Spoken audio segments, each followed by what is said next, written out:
My name is Brian. I'm 46. I work as an electrician in Denver. Been doing it since I was 22, residential, commercial, new installs, emergency rewiring jobs at 2 a.m. When someone's breaker box decides to catch fire. It's not glamorous, but it pays the bills, keeps lights on. It builds something. 5 years ago, I married Kelly. Her house, her rules. Her 2 teenage kids from a previous marriage. Jaden, now 17, and Haley, 15. I met them at a barbecue. Jaden nodded without looking up from his phone. Haley gave me a once-over and went inside. I should have known then, but I didn't want to know. I wanted to believe I could build something real. From the very beginning, I treated those kids like they were mine. Not because anyone asked me to, but because it felt right. Because I believed in showing up, in stepping up. I was the one who took Jaden to basketball tryouts when his dad was too busy that weekend. I stayed up with Haley during her first all-nighter writing some English essay she procrastinated for 3 weeks. I was there. Constant. Invisible, maybe, but constant. When Kelly's ex stopped paying child support for a while, I filled the gap. Quietly. I didn't want thanks. I just didn't want them to feel the pinch. That was my mistake. Thinking that love didn't need acknowledgement to survive. That showing up was enough. Turns out, people don't remember who showed up. They only remember who they wanted to show up. It happened last month. A Wednesday, early evening. I had stopped by the store after work. Picked up a few things. Frozen pizza for Haley, Gatorade for Jaden, paper towels, that overpriced shampoo Kelly liked. I was sweating through my shirt. Denver was unseasonably hot, and my boots felt like anchors. But I was home. I thought that still meant something. The moment I stepped inside, I heard them, Jaden and Haley, talking in the living room. Jaden's voice, cocky and careless. He's not family, just a convenient ATM with hands. And Haley not missing a beat, more like a handyman with a wallet. Who needs DoorDash when you've got Brian? Then laughter. The kind that doesn't need volume to be cruel. The kind that lingers long after the words fade. I stood there in the hallway, grocery bags in my hands. One of them started to tear at the bottom from the weight. A can of soup rolled out and clinked across the tile. I didn't pick it up. I couldn't move. Couldn't breathe. They didn't know I was home yet. I had come in quiet. I always did, out of habit, out of respect. That same respect they had just buried 6 feet under a joke. I waited. I waited for Kelly's voice. Some kind of scolding. Some motherly correction. Anything. But there was nothing. Just another laugh. A door creaking upstairs.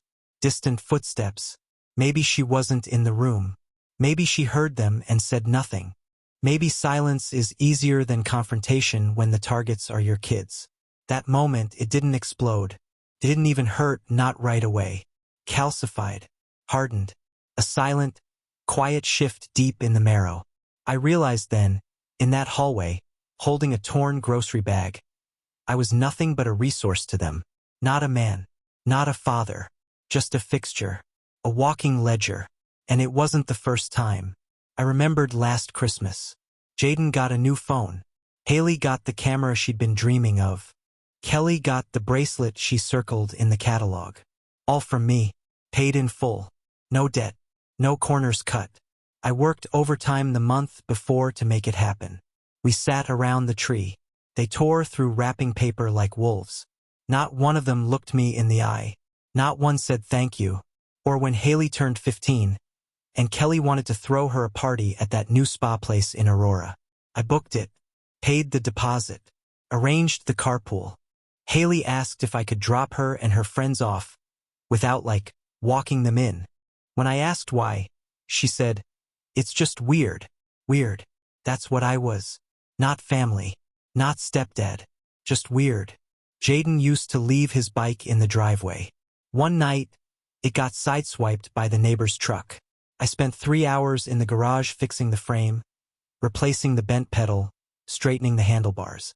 When he saw it the next morning, he shrugged and said, "Guess it's not totaled." No thanks. Not even a nod.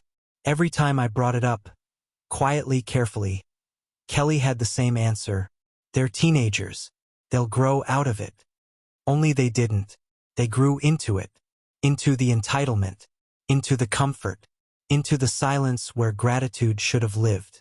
I remember one night last winter. I came home late from a job, frost still clinging to my coat, and found Kelly watching some baking show. I sat down, leaned back, tried to say something about the episode. She gave a distracted smile and said, "Jaden's dad called today. He might take him to a Nuggets game next week." And yet Jaden talked about it like it was gospel, like his father was some hero descending from Olympus for a single afternoon. And me? I was the couch cushion, the extra, the backup plan that never got used, just sat there, aging. That night I couldn't sleep. I lay awake listening to Kelly breathe, steady and soft, like she hadn't heard what I heard, like she didn't see what I saw. Two kids who wore my efforts like a cloak but never once saw the man beneath it. You give and you give and you give and you tell yourself it's worth it. That one day they'll understand. That the respect will come. But what if it doesn't? What if all you've built is a stage where you're never allowed to speak? Just stand in the wings and applaud. I started seeing it everywhere after that. Haley scrolling past my birthday on the calendar. Jaden calling me Brian when his friends were over, never stepdad. Never even man of the house. Just Brian. Like I was a neighbor, a mechanic, an afterthought. Kelly didn't push back. Not once. Not even when they interrupted me at dinner or rolled their eyes when I offered advice. She kept the peace, smiled through it, told me, "Don't take it personally." But how do you not take it personally when your very existence is what's being dismissed? How do you swallow disrespect from the mouths you fed, housed, protected? I paid for their sports camps. I took Haley to urgent care when she sprained her ankle at cheer practice. I helped Jaden write his college application essay. I even stayed up with him one night, helping him practice his presentation because he said he couldn't look dumb in front of real people. I was real enough to do the work, but never real enough to be called family. That hallway moment? That joke? It wasn't a breaking point. It was a final confirmation, like the universe whispering you already knew. You just didn't want to admit it. I finished putting the groceries away. Didn't say a word. Didn't mention what I heard. But something inside me had changed. No shouting. No scene. Just a quiet resolve. Like a man finally pulling the nail out of his own hand. Because you can only carry a family so far before you realize they were never walking beside you. They were riding on your back. The next morning, I got up at 5:30. Same time as always. Made coffee, took a long shower, stared at myself in the mirror for a while. Not because I liked what I saw, but because I wanted to remember who I was before I started apologizing just for being in the house I paid for. Then I made a list. I sat at the kitchen table, while the sun hadn't yet bothered to rise, and wrote down everything I paid for. Not out of spite, out of clarity. Insurance, streaming services, gas, Wi-Fi, the kids' phones. The gym memberships, Jaden's Xbox subscription, Haley's Spotify premium, their car, their clubs, the ski weekend I had booked for February. Every single thread of convenience I had stitched into their lives. And then I started cutting. First, I pulled my information from the car insurance policy. That car? I paid for it, put down the down payment, paid the monthly fees, but the policy was under my name. So I called the provider and said, "Remove me." Effective immediately. Let them call their real father to sort out new coverage. Or take the bus. I didn't care anymore. Next, I canceled the Airbnb I had booked for the mountain trip in Frisco. A 3-bedroom chalet with a hot tub. Non-refundable deposit, but I didn't blink. That money was already gone, same as my patience. I logged into our joint account, transferred every cent into my private one. Kelly didn't notice right away. She was still asleep. Maybe she thought I'd wake her up with a kiss like I used to. Tell her she looked peaceful. But I didn't go back upstairs. I wasn't feeling sentimental. I was feeling surgical. The next thing I did was change the Wi-Fi password. It was petty. I know. But petty can be instructive. Haley had a midterm Zoom later that day. Jaden liked to game at night. Let them explain to their friends why everything suddenly stopped working. Let them use their data plans. Let them feel, for once, the absence of what I'd always quietly provided. After that, I took back the car keys. The one Jaden used for school. The one I maintained, filled with gas, paid taxes on. I left one key on the hook, mine. The other I put in my work bag. Let him walk. Let him realize how far things feel without a ride. By the time Kelly woke up, I was already gone. I didn't leave a note. Didn't make breakfast. Didn't pack anything extra. I just drove to a hotel downtown. Nothing fancy. Just clean sheets and silence. I paid for 2 nights. Walked into that beige room with a suitcase, a pair of boots, and the cold satisfaction of a man who finally stopped begging to be respected. That first night, I turned my phone off. I lay there in bed with no one demanding anything. No one asking for rides. No one expecting me to fund another weekend. I watched old movies, drank cheap bourbon from the minibar, and stared at the ceiling like it was the first time I'd ever seen one without a crack in it. I didn't feel free. Not yet. But I felt absent. And that was enough. When I came back Monday morning, the house was too quiet. No blaring music. No thumping footsteps overhead. No smell of burnt toaster waffles or hairspray in the hallway. Just stillness. Like a storm had passed and taken the roof with it. Kelly was in the kitchen. She looked up when I entered, eyes searching mine for some sign of an apology, a reason, a soft place to land. But I gave her none. Jaden came downstairs 20 minutes later, rubbing sleep from his eyes. He looked around, confused. Is the trip canceled or what? I didn't even glance at him. Just poured my coffee, took a sip, and said, yes, I don't buy tickets to places where I'm not welcome. He stood there like he didn't understand, then blinked, then left the room. That was the last time he asked. Haley didn't say anything. She passed me in the hallway like I was furniture. I saw the glint of frustration in her eyes when she tried to connect to the Wi-Fi and failed. She stormed into her room and slammed the door. I didn't flinch. I'd spent years flinching. I was done. Kelly tried to talk to me that night. Brian, she said, sitting down on the edge of the couch, voice low, you can't just shut everything down. Why not? I said. They're kids. They're teenagers. Old enough to make jokes about who pays for what. Old enough to know what it means to say I'm not family. Her eyes flared. They don't mean it. They said it. And you said nothing. She didn't argue. She didn't say I was wrong.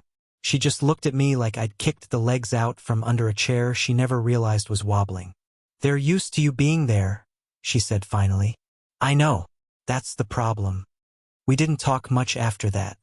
Over the next few days, the silence got heavier. Jaden started asking questions in circles. First about the car. Then the data plan. Then the canceled Netflix. Always with that tone of incredulous entitlement. Like it never occurred to him the man behind the curtain could walk away from the levers. Haley sent a text. Not to me, to Kelly. Complaining. Wondering if the Wi-Fi was broken. If the dad had forgotten to pay. She still called me that, in quotes, the dad. Kelly's tone started to shift too. From concern to frustration. From what happened? To can we fix this? To they didn't mean it. But meaning has nothing to do with damage. A blade doesn't need intent to draw blood. One evening, after dinner, I found myself in the garage. Not working. Just standing there. Looking at the old water heater I had installed. The patched drywall from where Jaden broke the wall with a baseball. The shelves I built for Haley's endless boxes of art supplies she never used. It all felt like evidence. Not of love, but of labor, of investment with no return. I used to come out here to breathe, to be alone in the one space that still felt like mine. But now even this place felt like a tomb. A monument to everything I gave without being asked, and never once acknowledged for. That's when I knew. I hadn't drawn a line. I built a wall. And for once I was going to stand on my side of it. Kelly came to bed late that night. She curled up beside me like nothing had shifted. Like the air between us wasn't cold enough to freeze bone. She whispered, They'll come around. I didn't reply, because I wasn't waiting anymore. The next morning, I made one more change. I updated my will, took them out of it. Every last cent, every asset, the house, the retirement account, the savings bonds I opened in their names. Gone. Reassigned. Redirected. If they saw me as a resource, then they would no longer have access. That was the final piece. I didn't tell Kelly. Not yet. Some silences deserve to be earned. By Friday, the cracks weren't just visible. They were spreading. Haley knocked on the bathroom door while I was shaving. First time she'd initiated contact in weeks. Her voice was small, wrapped in fake casualness. "Hey, is the internet still down?" I didn't open the door. I didn't stop shaving. "No," I said. A pause. The silence between us buzzed. "Well, I can't log in."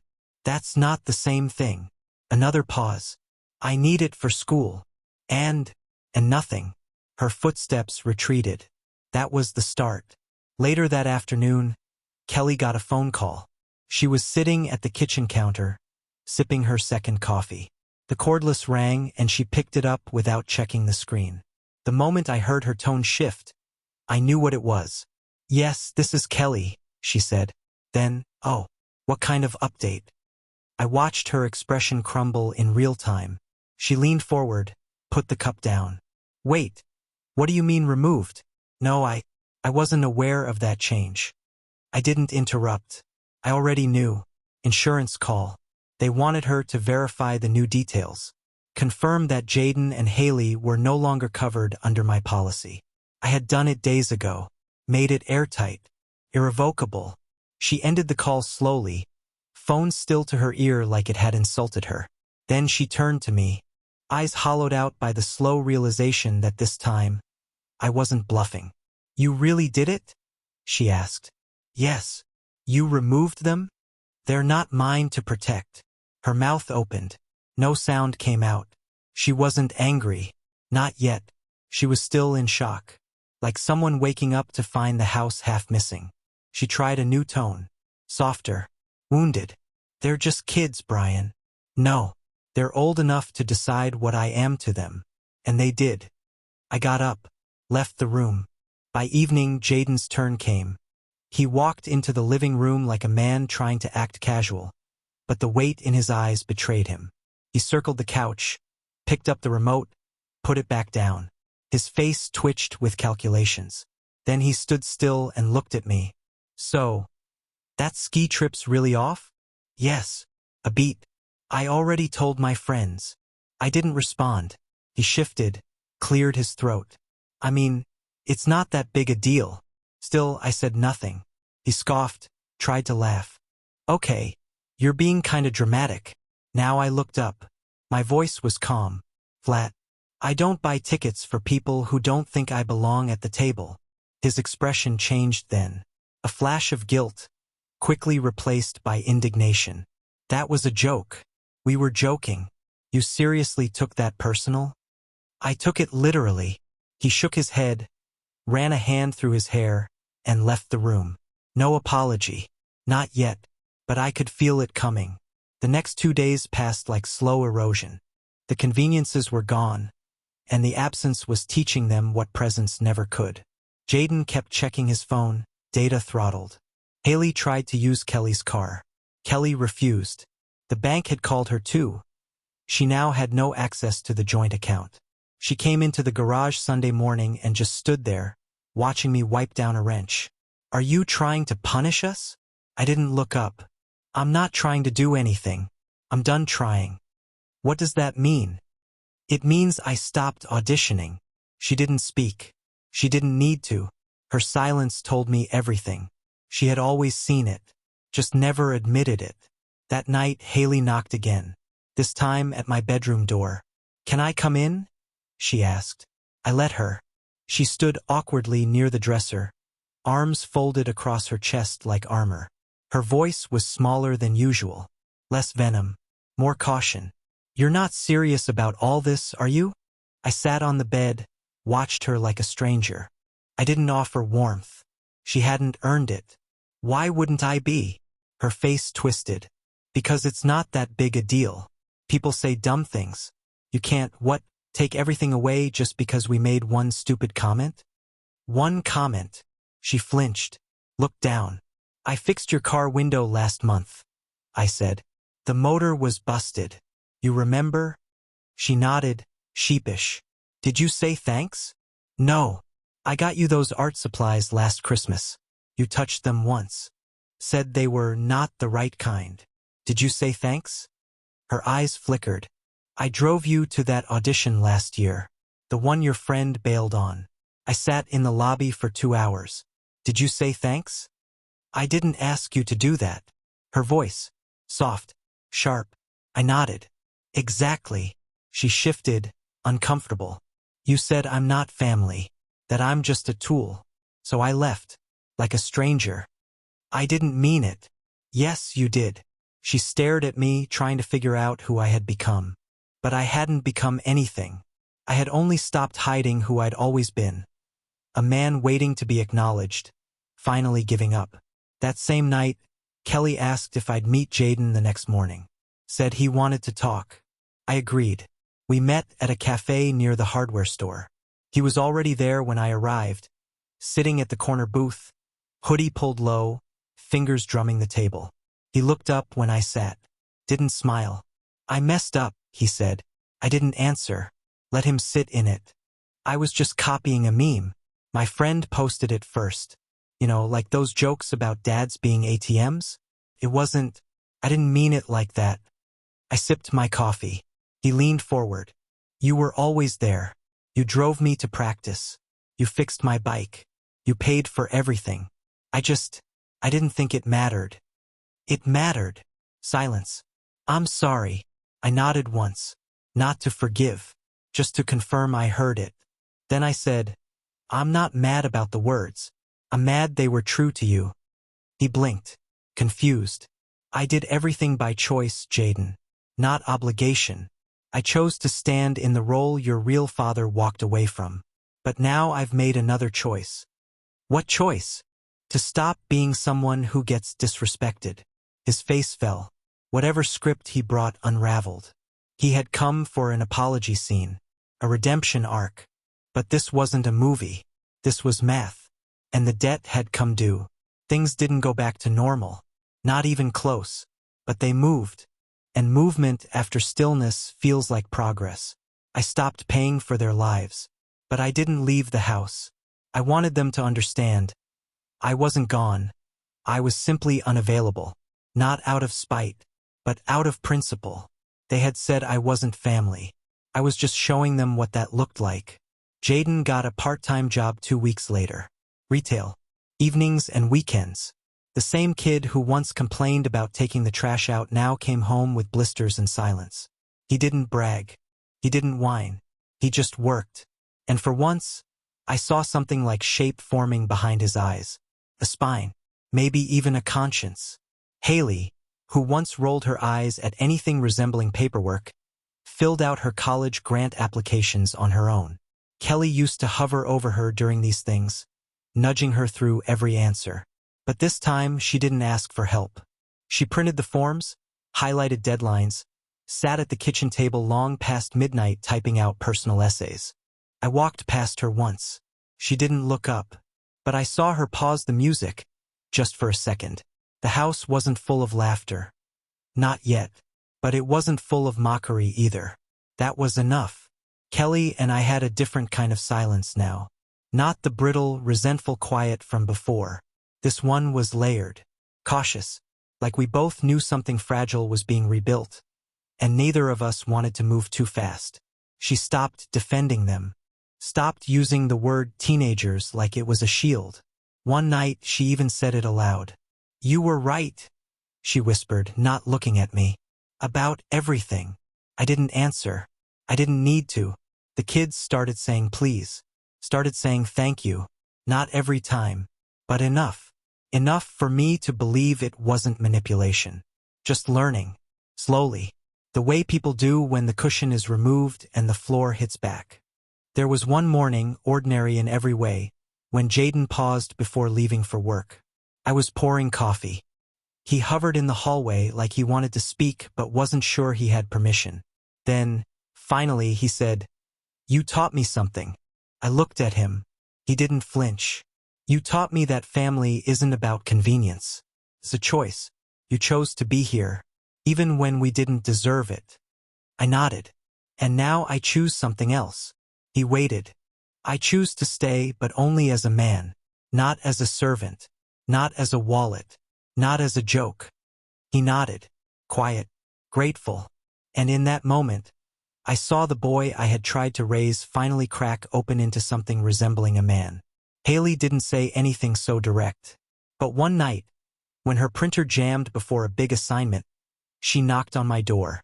No huff, no eye roll, just a question. "Can you help?" Not fix, not do. Help. That was enough. I still don't pay for their phones. I don't transfer money to their accounts. The insurance doesn't cover them. The joint account remains closed. But I show up. If Jaden needs a ride home from work late at night and asks respectfully, I go. If Haley needs someone to read over her college essay and knocks first, I say yes. Not because I owe them, because I want to. That's the new line. They had to learn that respect is not a default setting. It's earned, repaired, maintained. Just like love, just like trust. Kelly asked me once if I still saw them as mine. I told her I did once, until they told me not to. And now I stand beside them. Not above, not below, not inside their story, just beside them, like any other adult in the world. And somehow, now that I'm no longer convenient, they finally see me. Not as a father, not even as a stepfather, just as a man. And for the first time, that's enough. So I'll ask you this. When someone tells you that you don't matter, how long do you keep showing up? How many years do you give to people who don't want your name, your hand, or your presence? And if you stop giving, does that make you cruel? Or does that make you finally honest? Tell me, would you have stayed? Would you have endured it?